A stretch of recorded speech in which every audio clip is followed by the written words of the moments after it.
أنا بدي أرجع أعقب على موضوع الانقطاع التنفس الانسدادي.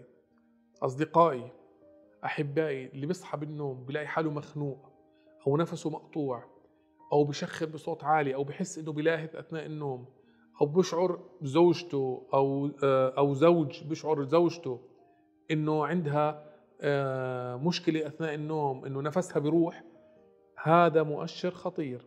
هذا مؤشر إنه عندك مشكلة في التنفس، اضطرابات تنفس أثناء النوم.